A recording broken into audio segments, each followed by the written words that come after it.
Hello, my name is Colin Berger, and I'm a due diligence analyst at WealthForge. Joining me today is Donna Arles, our Chief Financial Officer and FinOp. Donna joined WealthForge in 2014 with a broad record of financial management experience ranging from small businesses to Fortune 100 companies, and holds her Series 27 license. Our discussion will center on Donna's background in finance, her views on the role of technology in broker-dealer back-office applications, and her guiding principles in all aspects of her work. Donna, thank you so much for joining me today. Happy to be here. So let's start with sort of a broad question. How did you start in the financial industry, and what drew you to the field? It certainly wasn't purposeful. I did start way back, I won't tell you how many years ago, working for a large chemical company in accounting. So spent several years there in different accounting type of roles. Then I was fortunate enough to be able to take some significant time off and raise my family. So out of the work world. But during that time, did a lot of volunteer work, was on a lot of boards, kind of kept my hand in the, they always found out that I was an accountant, so I always had to do everybody's books. And then started, helped a friend open up a boutique many years ago. So implemented her financial systems, her point of sale systems, did all that for her. And then a recruiter kind of found me and talked to me about WealthForge. And I just really couldn't resist the opportunity to kind of get in on the ground up of a startup fintech firm. And, that was 9 years ago, right? So it's a little roundabout way, got here, but I'm happy to be here. Well, you took the words out of my mouth. It is a roundabout, a bit of an unusual path. So I have to imagine, as a result of all the different types of experiences you've had, you've learned a ton of lessons about the industry. To the best of your memory, what was the first of those lessons, and how did you learn it? The first lesson, for sure, was that we are in a highly regulated industry, which was all new to me. So when I came on board, we were a new BD, and new BDs have to be examined by lots of regulators.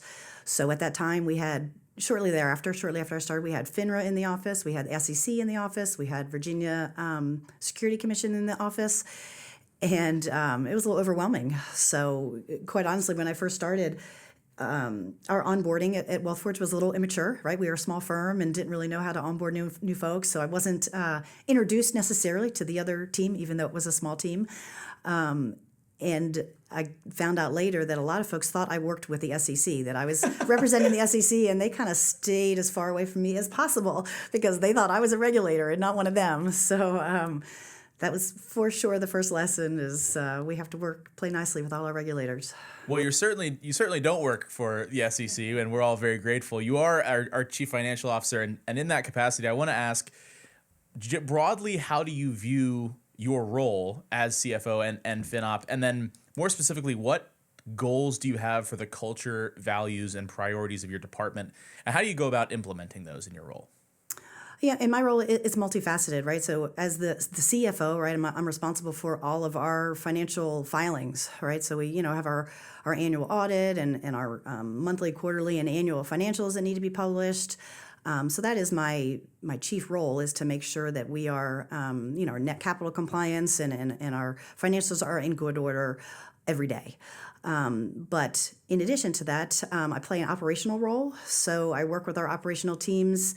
Once we have a new client onboarded and they've gone through bringing on their reps, that we've gone through offering diligence, then the operations group takes over, and we help our clients manage their syndicate and their commissions and their investor processing and all that goes with that, and escrow accounts. And so I kind of help our team navigate through that whole process to make sure that our clients are happy along the way, and we're providing good service and staying within the regulation.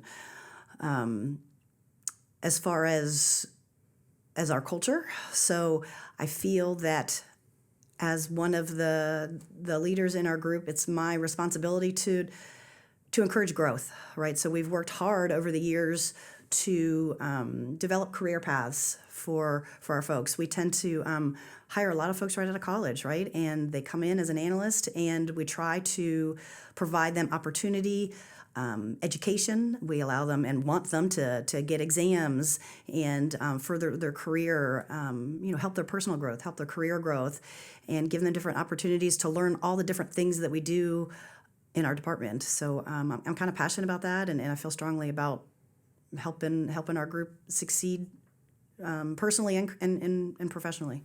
Yeah. Well, you certainly do a whole lot in all the different roles you occupy here. And now that we've gone into some of the specifics of what you do, I'd like to talk a little bit about how you do it, and more specifically, how has the way you do all that work evolved over the course of your career? So obviously, your roles have changed a lot, but talk to me a little bit about how the work itself has changed and how you go about doing it. Well, specifically at WealthForge, it's changed a lot.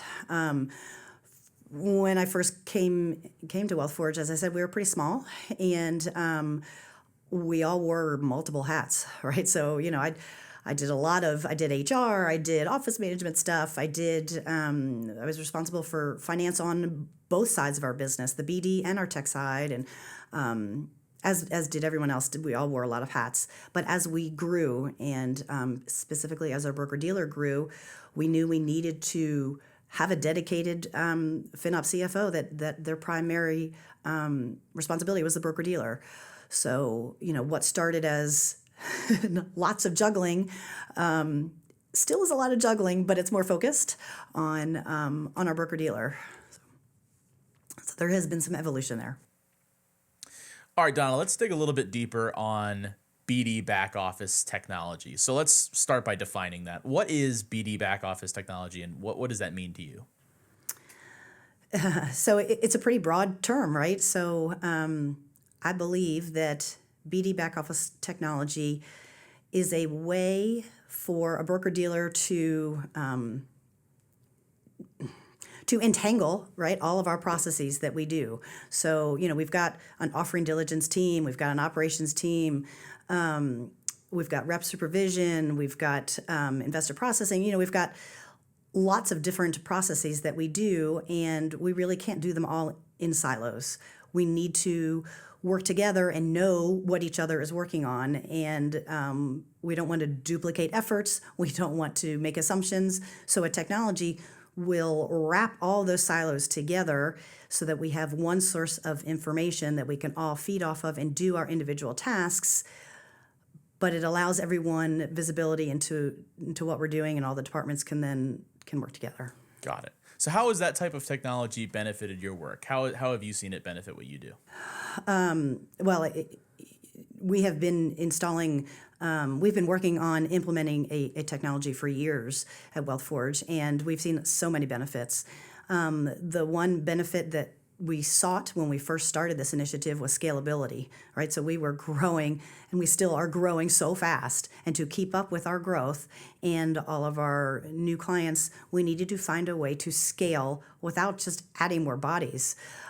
So that was a number one goal, and it certainly is a benefit that we've received.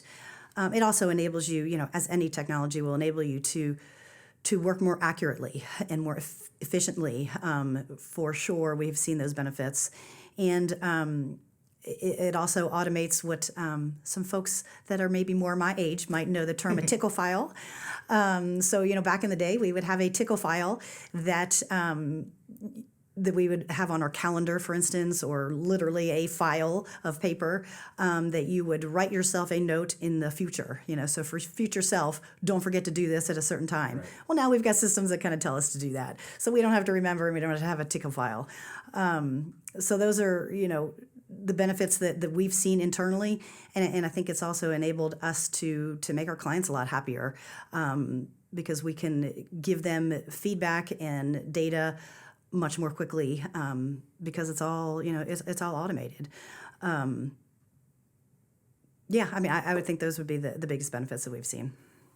Well, this all sounds great. I hesitate to put your feet to the fire here, but there have to be some drawbacks or headaches to this type of technology. Can you give us a couple of those? For sure, one drawback, and I think that this drawback prohibits a lot of broker-dealers from taking on this initiative is the investment, right? So you've got a financial investment. This is expensive. And then also human resource-wise, it takes some people to work on this. It just doesn't happen in a vacuum. And we have found in our experience that we could not find a out-of-the-box solution that we could just go out and purchase. One, perhaps that we could afford. Maybe there was some out there that we couldn't afford. Or two, it just didn't do everything we needed to do. So we decided we had to build our own.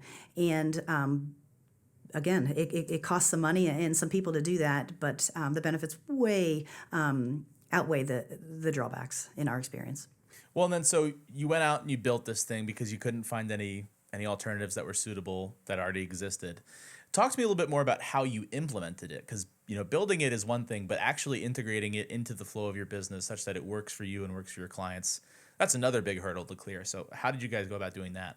Yeah, and that is definitely a challenge. We have some folks in our department who embrace technology in a different way than others.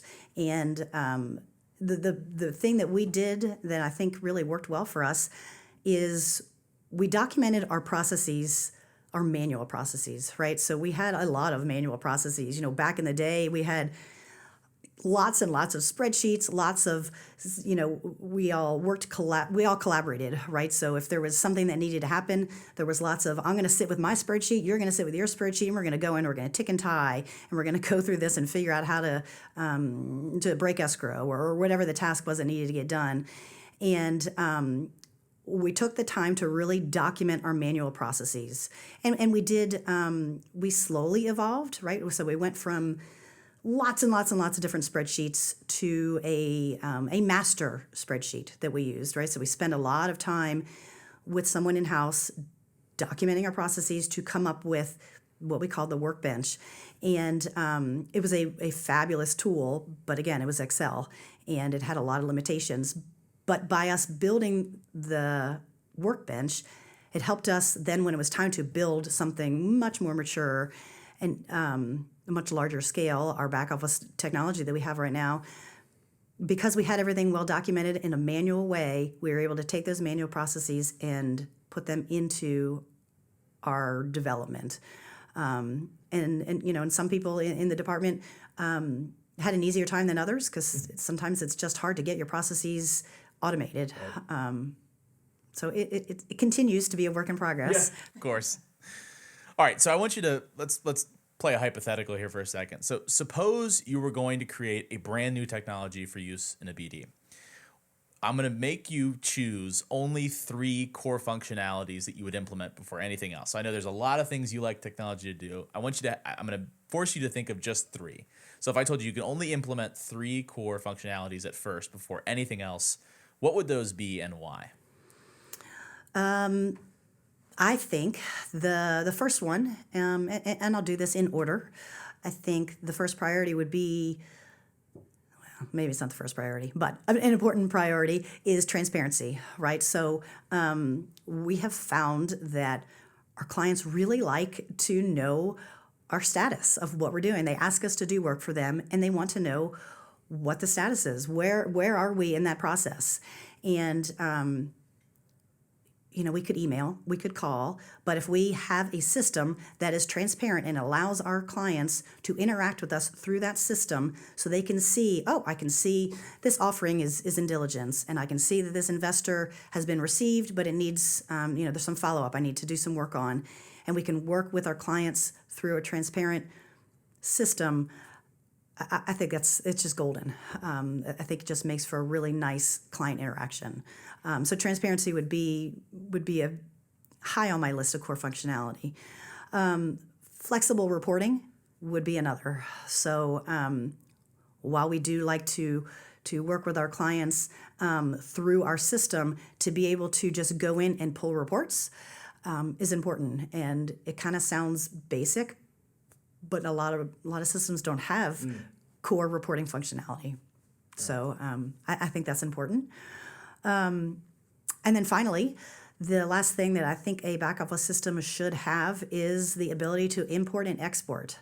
So, we interact with our clients, we interact with fund administrators, We interact with escrow, banks that hold escrow, and all of those different people need the same information that we're working with. So they may generate it and we need it from them, or we generate it and we like to give it to them. So a system that can enable those imports and exports and the sharing of data is crucial. All right, Donna, let's talk a little bit about the culture of WealthForge, your time here at WealthForge, and just kind of the place itself and how it works. So first of all, in terms of corporate culture, what positive shifts have you seen during your time here at WealthForge? Well, I could spend a lot of time on that. I'll try to condense it. Feel free. WealthForge has intentionally worked on their culture over the years, right? As any startup company needs to do is intentionally decide what they want to be. And I think we've made so much progress. As I'd mentioned earlier, when I first started, we were a small team. We were a very small team. And we all wore a lot of hats and juggled a lot of things. We continue to juggle a lot of things, but we really have been able to allow our team members to become experts in their subject matter, right? So we have... for instance, we may have a principal in our investor diligence team who over the years has developed an expertise in what he does, right? He is skilled, and there's really no question that he can't answer, and that took time. And we've tried to do that in all of our areas, is either hire in an expert or develop an expert. And we've done that through lots of ways, encouraging education. We encourage analysts who start with us to come in and grow into a principal, right? To take all the exams necessary to become a principal and an expert in their field. And we like that. And so that's been a nice change for us over the years. When we were young, we were not necessarily able to do that. As I said, we had to do a lot of different things, so you couldn't just focus in on one. So that's been a positive change. So now let's think about how clients view WealthForge. If a client were sent a questionnaire about working with WealthForge in which they were only able to give one word of feedback, what word would you hope that they'd write? So I'm going to say two words. I might get in trouble for it. People will allow it. I would say trusted partner. So partner's not enough, right? I wanted to be a trusted partner. Sure. And I really do hope that that's what our clients think of us. Great. Is there a singular most important focus that drives you every day at work? If there is, and if you're willing to share it, we'd love to know what it is. I would say progress. And that's the nature of being with a firm that I've been with as they grew up. It was kind of what the mentality had to be 9 years ago, and it still is my mentality, is I'm always trying to improve what we do. Or if we've already perfected it, which, I'm not so sure anybody can perfect anything, but if we've already feel that it's as good as it can be, I want to make sure that we continue to do it the same way. And that's just what I look for every day when I come into the office, and it's what I try to instill in the team as well, is to encourage everyone to feel that way. And it's what I look for when we hire new hires as well. Right. Well, in the spirit of progress, let's look in the future. So imagine it's 5 years in the future. What do you see? First of all, where is WealthForge? And then what do you see WealthForge doing? So I would say that I think WealthForge is a lot bigger than we are, right? So why should we stop growing now? We're going to keep growing. That's the plan. And I would think, gosh, 5 years from now, we're going to be significantly different. We're going to be a lot bigger. We're going to continue to put our clients first. We want to be that trusted partner. I don't think that'll ever change. But we're also looking for different types of clients. We're starting this year. We're gonna start looking for providing some outsourced broker-dealer services to clients out there. They may have another broker-dealer that they're working with, but they need some expertise. They need to outsource a part of their business. We are the experts in what we do, and we're happy to offer that. So I'm hoping in 5 years from now that we're going to be killing it in that area. I also internally, as far as we talk about culture, 5 years from now, all of our analysts are going to be principals, and they're going to be the experts in what they do, and that's going to be really exciting for me to watch that growth and to help them get there. And then I guess 5 years from now, maybe we'll be done developing our back office system. I doubt it, because there's always something new that you can improve upon. But that would be a goal, is perhaps it won't be, it'll be a little bit more mature than it is now, and we'll be able to focus on some other things as well. All right. Well, that's the nature of progress, right? This doesn't ever quite finish.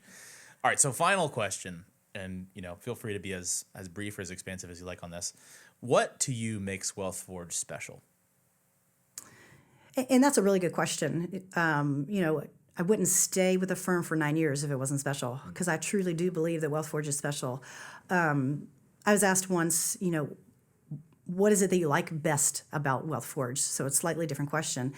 And more specifically, what about your job at WealthForge? And I said, and I'll continue to say, that I learn every day. Every day I come into the office and I learn something. I could learn something about a piece of regulation. I could learn something about a coworker. I could learn about a piece of technology. To me, that to be in an environment that fosters education and growth opportunities and learning is important. So I truly like that about WealthForge. And the team, right? The team would be my second favorite thing about WealthForge. Is we are just so lucky to have a supportive, collaborative group of professionals. There'll be days in the office that it gets super loud because we're collaborating. Sometimes it's maybe not collaborating work. Maybe sometimes it's a little bit more fun. But you can hear people yelling across the room, helping one another. And I love that. I love that energy and the helpful nature of our team. We don't have any large egos to contend with. Everybody is really working towards the same mission, and you can tell. We make a lot of progress. One thing that I have noticed over the years is if a mistake is made, which of course mistakes happen, we're all humans, a mistake is discovered and we all chip in and we fix it. It's not like, oh, well, Colin made this mistake and, Colin's going to have to fix it and Colin's going to pay for it. That's just not the mentality of our Colin group. would never make a mistake. That's right. All right, bad example, sorry. Sure. But that's just not how the group deals with problems, right? We just like, oh, a mistake happened, let's go. What do we need to do to fix it? And, that's just such a refreshing place to work, because I know that's not that way everywhere. So, we're lucky. Everyone is very, very friendly. A lot of the team members go to each other's weddings. They watch each other's pets. They go out for drinks after hours. It extends beyond the office. And I think that just makes us really special. Well, Donna, thank you so much for taking the time to talk to me today. It's been wonderful. In our next episode, I'll be joined by Racy Williams, who's the manager of due diligence here at WealthForge, for a discussion about the ins and outs of offering due diligence. Tune in, as always, on our LinkedIn page or at wealthforge.com. And until then, forge on.